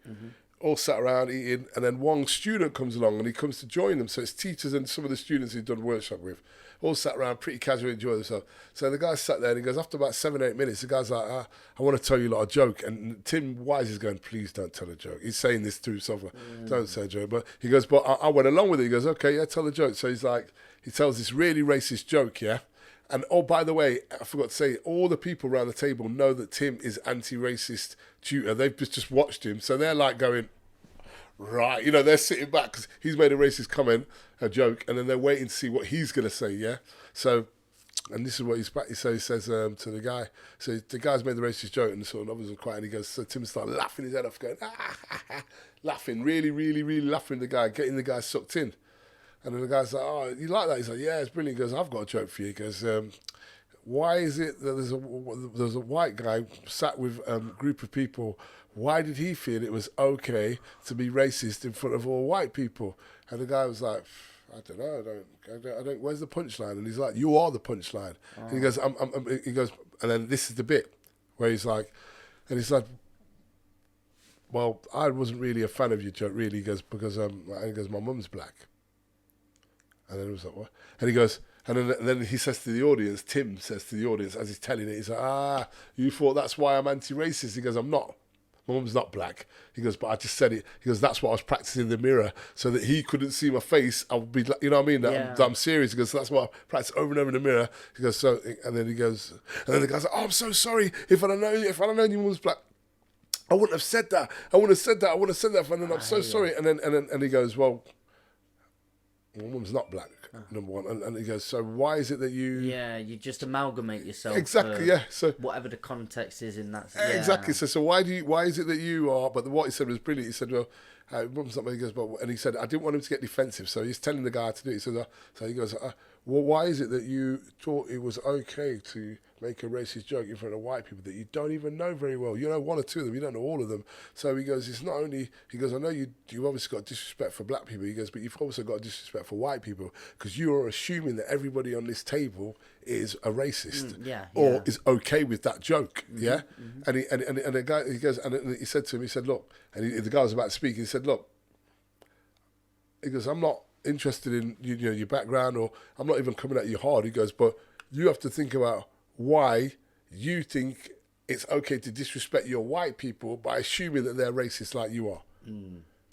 And he goes, that actually broke the ice, and they started talking about race. And he said, I've never looked at it like that before. He said, because he goes, I can't do anything about how you think about black people. He goes, but you think that every white person is like you. And that's bad. He goes, and this is part of what whiteness is. It's you assuming that everybody, and they call it white solidarity, around this table thinks like you do. And he goes, and part of the reason is because nobody ever says anything. He said, because no one ever speaks up around the table. So they just assume, because silence is compliance, right? So if you're not saying nothing, it's like, all right, he must be all right with that. Do you know what I mean? And I know it's uncomfortable at times, but he's not talking about once or twice. He goes, this guy's come and sat down on that table and is aware that I can say something without any backlash here. Because he wouldn't say, if it was 8 black people, would he go and say that? No, I totally, the story there and the context there I completely get. I suppose the thing that I've just reflected to here on the other end is, for a good example, a Dave Chappelle concert. Yeah. Concert? A gig. Or Dave Chappelle, stand-up, stand-up gig or something. The reason he's so funny and so loved in the particularly black community, all communities really, he's just a great comedian. Do you like Dave Chappelle? Yeah, he's sick. But he will tell lots of jokes of black people are like this, and black people do this. Yeah. And then I've just thought of it in lots of different comedians will speak of this culture does this does this does this. So there is some context here. Do you know what? In what way though? Do you mean? There are some stereotypes that we laugh at because they exist. Yeah, of course. Yeah, but they're not stereotypes. They're more facts. Yeah. Because a stereotype is something that is attached to something that you group everybody doing, more or less. Whereas there are cultural things. But this is the thing where you talk about black and I'm using the word black. Well, I'd say it's more cultural. For instance, like, there's if you've got a child who's got afro hair. Do you know how to comb that kid's hair? Do you know what I'm trying to say? Do you know what combs Bill Burr talks about, does a joke on that. Bill Yeah, Burr, does he? I didn't know he did. Yeah, I love Bill Burr he as has well. A black partner, but then he just talks about her hair and I've cocoa not seen that butter one. and stuff like that. Oh, Bill Burr, yeah, I'm thinking of Bill Hicks. Yeah, of course he does. Yeah, Bill yeah. Burr does His it. wife is black. Yeah. He's got Yeah. a child of dual heritage. Yeah. And then So he it's a talks cultural about- thing. Yeah. yeah. And the Elvis thing as well. So they do talk of the cultures. Yeah. And the races in But, those like, camps and It's like if I went to America in New York, those black people would be foreign to me.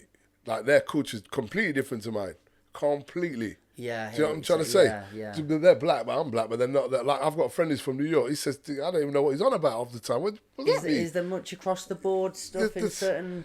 Music and stuff households? probably, but like the things are the cultural things are the strictness of family, the upbringing, don't you dare do these things. But do you know what I'm trying to say? Those things, but like because they're upbringings. But then when culture comes from where you live, culture comes from your surroundings, culture comes from your everyday life. So if they're going out in 24th and whatever street blocks and they hang around, I don't do that. You know what I mean? It's not my thing. That's their culture to hang around in a block and smoke whatever and do whatever they're doing. You know what I mean? I'm not saying that that's what they do. I'm just saying that culturally that's foreign to me. So because you're black and I'm black, don't mean we're gonna. So somebody in Colombia is black and I'm black, don't mean we're gonna get on because a wavelength from because common connection. Exactly. Yeah, Like I'm like, what the hell's that food? I don't know what that is. You know what I'm trying to say? I'm just enjoying the No, it's conversation. great, bro. I the love way that. Bro, and you know what unfolds. as well was great is you're asking questions which I think people would like to ask as well. Do you know what I'm trying to say? So I think it's really good. I'm comfortable in being naive. So to you things, should. But I want to learn too. I don't want to just stay in the naivety of it. I don't think you're naive. It's just you don't know. Yeah. Naivety is when you think you know, and you know what I mean, and then you act a certain way when you don't know what you're on about, and that's again part of whiteness is going up to somebody and going without thinking. Oh, by the way, is your name Leroy? No. Yes, it is. No. Oh, you look just like it. You know. Well, I get you. Do you know what I'm trying to say? It's like that's naive. It's stupid, and also it's like I say, there are many more white people than there are black people. I've never gone up to a white guy and go, is your name Edward? Can I ask any more anecdotal moments where you've just been completely perplexed by somebody's stupidity? Really? Yeah, bro, every day. Every day, bro. Let me think of one, which is, because honestly, it happens so often, I'm immune to it. I'm not just saying that. You're pretty handsome for a black guy. Quote is disgraceful. That's just, I can't believe somebody can actually... I was like, I'm handsome full stop, you bastard. Yeah, you know what I mean? Somebody can go there. So, have you had more of those moments? Yeah, I've had, God, bro, honestly, some of them are not, I can't even mention them on here, but like, I think of one where were we standing order, and the woman outside the thing was like, she's like, what did she say to me? Oh yeah, that was it. God. She knew somebody, and this person, right, is now, I'm 6'2", I'm quite well built, short hair, wear glasses. This person is about 5'10", different complexion. He's got dreadlocks down to here. Dreadlocks down to here, yeah. And we just look nothing alike, yeah. And I've got my back to her, and bearing in mind his dreads is where you're going to see the goal there. And she's tapped me on the back going, she said his name, I'm not going to say his name because he'll be listening to his one boy. And she said his name. I was like, and when she's looking at me, she's like, oh my God, I thought you were, I'm so sorry. I'm like, how on earth have you it's like me mixing up, let me just put it in white terms, me mixing up Mick Hucknall with fucking Hulk Hogan. Do you know what I mean? Like... What's the famous Samuel L. Jackson? The one with Donald, with what's his name, Lawrence Fishburne. Yeah, I think he's like, it's great. You're great in Matrix. Oh mate, it's such a cringy watch, innit? I really don't like that. It's horrible, bro. But you know what? This is the other side I'm going to tell you, and I want people that are listening to this to understand this. We feel for you as well. So what I do, because I know how awkward it must be for you. You know, and also I feel embarrassed for you to tell you that I'm not that person. Do you know what I'm trying to say? Because I know sometimes the intentions are not always bad. Yeah. And especially when they are meaning it in good ways, and I have to break it to you that I am not that person you've been speaking to for 10 You know what I mean? Yeah. And then I've got to kill your joy and say that I'm not that person. And then I'll have to say, then they're going to think, shit, they're going to think we all look the same. Do you know what I'm trying to say? Yeah, so I already preempt that because I've lived here all my life. I know this thought process. And this is what a lot of white people don't understand. We understand you. We get you. We know where you're coming from. But at the end of the day, just treat us like human beings like you would anyone else. You know what I mean? I was disappointed when, do you know the Will Smith slap? Oh, yeah, with Dave That turned Chris into Rock. a big race thing. Yeah, did it? Yeah, on my social medias and stuff. Why? It was like... Two black people. Yeah, but just that's the thing. Like they shouldn't have. They should have been supportive. But it's like, well, he was attacking this. He went and acted on that. But I don't watch celebrity. I think again, they're all distractions, bro. I really do. I think they're distractions. I think they're it quickly does when it's a black person involved. It does. Yeah, but the thing is, you've got no control. Once that monster media goes out, seem of course to- they do. They so I the didn't pay tribe attention thing, to it, isn't it? Yeah. bro. I've never even watched the slap because I hate things like that. Because I just thought I'm not. There's much more important things. Because I really like Will Smith. Yeah, yeah. Always really like him, everything that he's done. I don't even know if that was an act. God knows. You never know, man. It could have been publicity stuff for all I know know. what you're saying. Do you know what I'm trying to say? In this day and age, it wouldn't. So dude, surprise me. because I've got a session to get to. Yeah, I yeah. work I know, in we would be here all Alpha day. We really could, but are there things within this podcast that you would like to sort of conclude in some way? Things we haven't really stepped the path of. It goes all over the place the way we talk, and I love that. Where's my phone? But I wrote notes there, but come on, let's have a look through. So this I want to didn't make happen. sure you've. Yeah. So because what always happens, I walk away from oh shit. Yeah, I've let's saying not that. do that this time. No. Let's make sure that we So we'd have to have another podcast. don't leave you know, any see me stone unturned. again. Yeah, I know. But bro, one thing I want to say We is can that always do more podcasts though. I amazing. like talking But to maybe you all not the find time. them all. But bro, I love the fact that you give me the opportunity, and I hollered at you, and you're like, yeah, sure. And I was Yeah, like, wicked. mate. I love that. really love the way you hold yourself, and Thank you, bro. even when I go into those unknown territories, Yeah. I feel very safe with you, and I think Yeah. that's something that could be extracted from the way we're having this conversation for Yes, people. exactly. You just make it a safe space. Yeah. and make it. Don't be scared of exploring together in a conversation. Don't be scared of going up the verbal ramp because at the end of the day, you still have to come down at some point, and you're not going to get everything right. That's the Yeah, whole point of it. yeah. You never are. I'm not. Do you know what I'm trying to say? So how are you going to get everything right? It's just the fact that we need people to be braver Yeah. and come out of the comfort Have zone a little bit courageous more. conversations. Yeah. And if And you- also want to know as well. Like I say, if you're not really asked about it, then fair enough. But Yeah. if you really got an interest in it, don't ask. Read. There are so, like I say, I keep saying this, but there are so many people. Go and look at his book, Between the World and Me. By the way, this is a letter to his son. It's unbelievable. So he's written it as a open letter to his son. His son is only about 13, 14 now. He wrote it when he was young. It's amazing, bro. Awesome. Honestly, Between the World and Me. I don't normally promote people's books. I was going to say, yeah. I don't. Look at you with Yeah, it. but bro, look, this is how good this one. I make notes on this one, bro. I've been making notes on this book. This book is, if you want to learn something, I recommend this to anybody. And you know White what? fragility. Robin D'Angela. And if she ever watches this podcast, I want shares in this shit because Let's I've have a look promoted at the arse of it. back. Yeah, cool. I've promoted. Nice, okay. Yeah. Well, let me just read this bit, yeah, so that people know. Yeah, with clarity and composition, D'Angelo allows us to understand racism as a practice not restricted to bad people. In doing so, she moves our national discussion forward. This is a necessary book for all people invested in social change. And that's the thing she talks about. Don't feel bad about, because she talks about the good, that's what I wanted to speak about. Thank you. Good binary and bad binary, meaning people go, well, if I say to you, or that's racist or you're racist, the first thing you're going to do is what? Defend. Yeah. First thing, because what we want to do is distance ourselves from that because we associate that with being a moral flaw in your characteristics. So you being racist is like, right, no, I'm not. Yeah. So then I'm a bad person. So what that does is actually it deters people off from saying anything because I don't want to be seen as bad. But it doesn't mean you are bad if you say something that is racist. It just means that you are learning. That is a learning curve. So somebody's going to go. So if I turn around to you and say, Mike, don't say that, bro. It's a bit out of order. This, that, and the third. And then I don't need you to say, well, I'm not racist because I know that. And also I don't care. Like, even if you're or not, just listen and learn. And you can even say thank you to the person. Like, instead of getting defensive, when somebody's going, yo, bro, don't say that. You should say this instead. Instead of going, no, I'm not racist, just go, oh, thanks for letting me know. Do you know, I appreciate that because it should be seen as a learning curve. If the guy's not turn around and whack you in the face, or he's got, you know what I mean? So like, why should you get defensive over it? You know, but I know it's a natural, visceral reaction because we have the good binary and bad binary. And good binary means I'm not racist, so I don't say anything. Bad binary is if you say something racist, you're racist. And racism is not somebody who just walks around going, you, this, that, and the third, with a swastika on his head and go, white power. It's not. It's the way you think. It's the way you act. It's the way you treat people. It's the way you are dividing yourself. So if you've not met a white person before and they go, well, I'm not racist, are they alarm bells for you? Yes. Yeah. 100%. Because again, it comes back to them.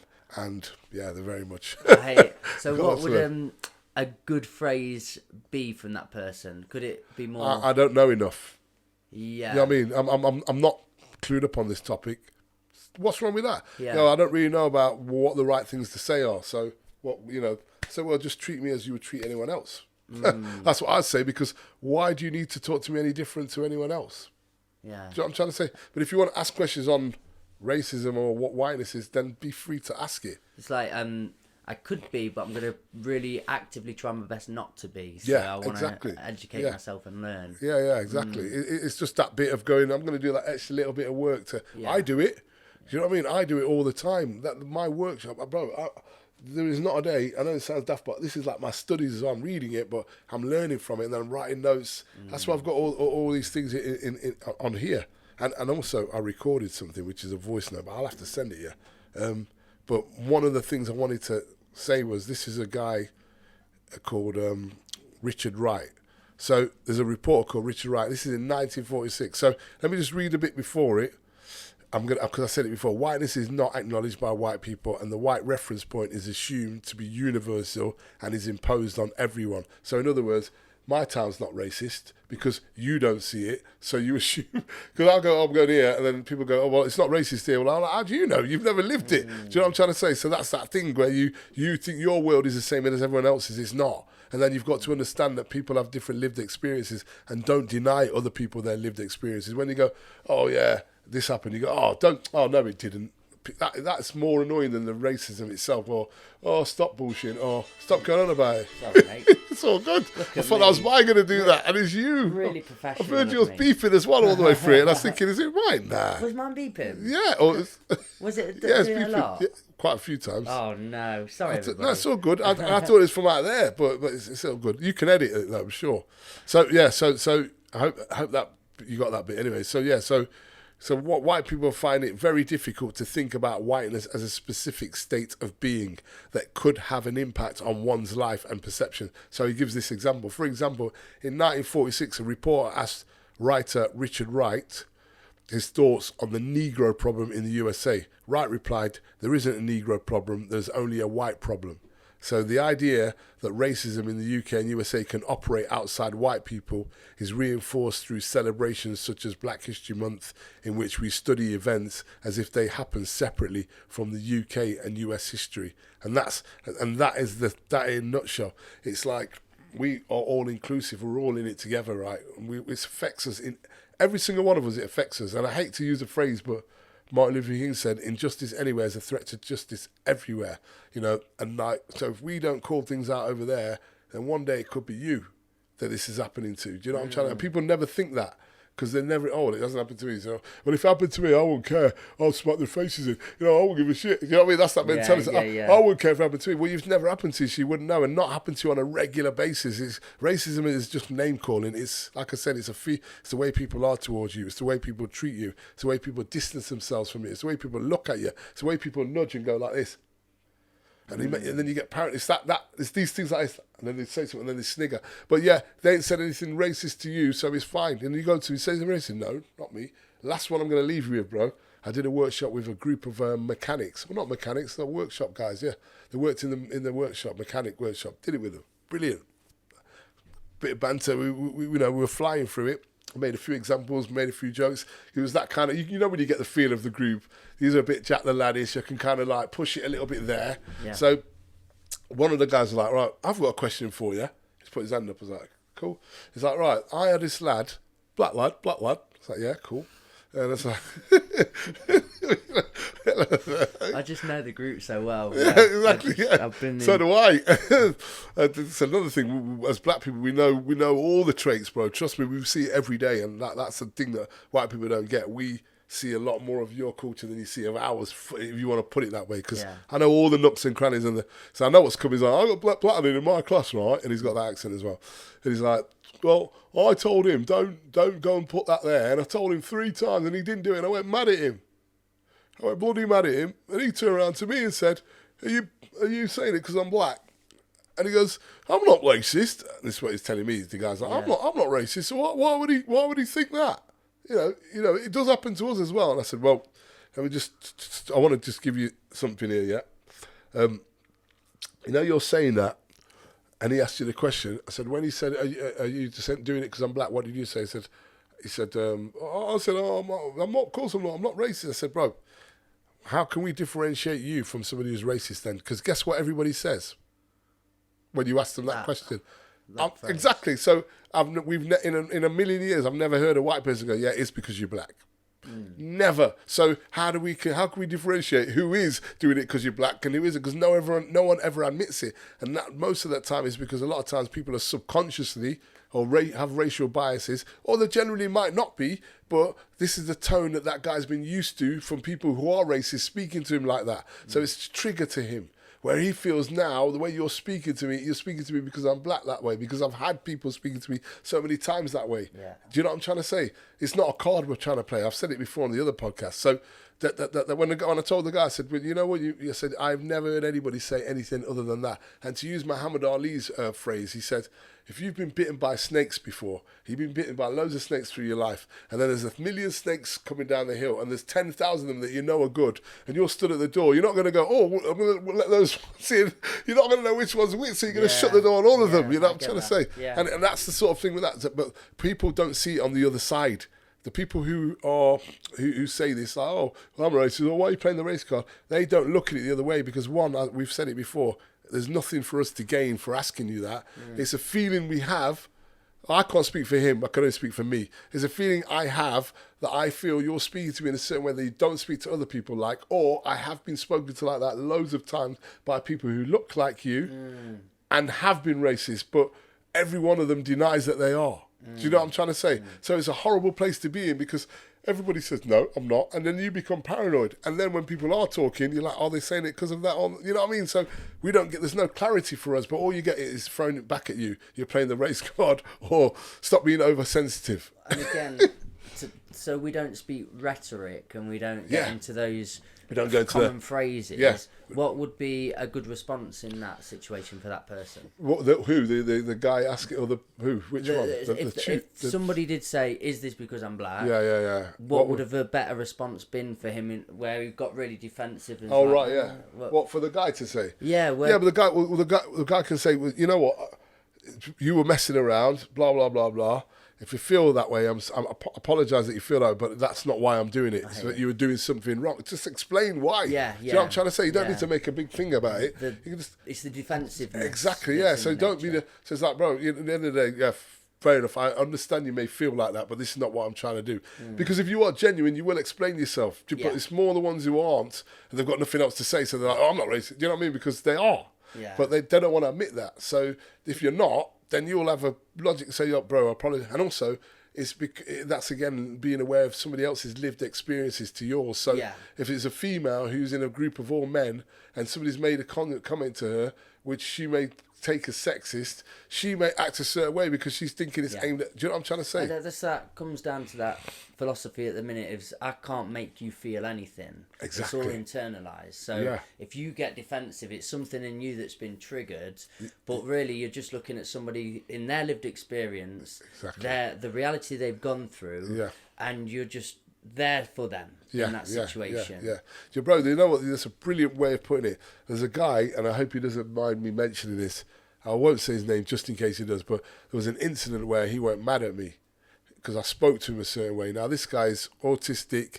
He's got a few other things, but he's very much out there. He's very diverse. Yeah, exactly. And you know what? He went mad at me. He was like, he proper switched on me. He's like, cause I was doing a night, and because when I'm doing a night, I'm absent-minded. So I'm like, no, mate, give me a second. Do you know what I'm trying to say? I'm back. Oh, no, not now, bro. Or something like, whatever it was. Yeah, it was. Yeah. So, and this guy's now turned around and gone mad. Like, you don't like me. You're always talking down to me. I said, no, bro. Bro, if I did, I apologize. And I'm sorry. Because at the end of the day, that wasn't my intention. You know, he calmed straight out. And you know why I did that? Because I understood that he's probably had people speaking to him like that. Yeah, that's much more conscious. Much more, aware, exactly. So my empathy for what happens to me was able to transfer it to him as a white guy. But he's got other things that people pull him up for and make him feel thingy about. So I was very... And you could have just been the last end of that tether. Exactly. So. And then I say one thing and he switched now. And I'm trying to say... so good anecdote there. Yeah, so I'm trying to give you an example of how it can be transferred over to different minor marginalised groups, bro. But thank kind. you. Be kind. It's also, it's easier on the heart. A lot easier. Look, what's it say? Look, it's not black v white, it's love v hate, it's everyone v racist, man. Come on now. Mate, I respect you very much. Thank you. And vice versa, bro. Where can people check out all your stuff? Yeah, you can get me. I'm actually got LinkedIn now. LinkedIn True Colours. I know. Man. I've had it for a while, but I always forget to plug it. I do. But it's good for my workshops for physicists together. So if you're out there, SYTC Workshops. Yeah, SYTC Workshops in Instagram, True Colours Clothing Official, True Colours in Poetry. Please give us a follow, or not even a follow, just listen to the poems, man. That's all I ask. Listen to the poems. And then what else have I got? Oh, True Colours Clothing on Facebook. So, holler at me, show your true colours, show some love, be kind, and treat people how you want to be. I've really enjoyed you back on here. Bro, and thanks for having me, man. I always love it here, and the time goes so quick. Make it more regular. We've done 2 hours again. We do it all the time, don't we? We've done 2 hours. What is your average? It's not that. I'm going for that hour 30. How do we do it like that? I enjoy it so much, bro, and I don't want it to stop. And I'm not just saying this from the amount of good comments people say about you as a host, and like how you you accommodate the platform so well, and how you articulate yourself, and also the question. Loads of my friends have said it. Like, I appreciate I followed him because of that. I followed because you know. Thank you. So honestly, so you need to hear it anyway, so you know. Mate, the other side of it. It really helps. Yeah, it helps, you know man. You put stuff out there and you want it to be appreciated and seen. It's like, you're doing big things, bro. For a while, I was just putting music out and thinking it was all for self, but actually, no, it's to be. You're doing a lot of help, man. So many people have said, "Oh yeah, he's endearing and engaging." And when we and you were doing the podcast, people loved. Like, I know obviously some people are biased, but it's people that didn't know that were telling me this as well, bro. Should we not let it be more than 6 months? Should we make sure we have that? Let's do that, man. Stone now, right? Let's do that. No more than 6 months. Yeah. We'll keep. And then also as well, we won't be repeating ourselves. Yeah. Because we forgot what we said ages ago. No, but to be fair, how do we know? You've probably got new followers. You must have got 100%. New followers since then. So most people won't even have seen the other two. They need to be reiterated. Yeah. So true. Revisited. So true, man. I'll do my bit. Guys, you've been a part of the Old Farm Bus, back of the Bus Sessions podcast. What a great episode. I'm going to leave you on this. Always do, always will. Just be nice to one another. You're a beautiful set of buggers. Show your true colours. Love that. Thank you, bro.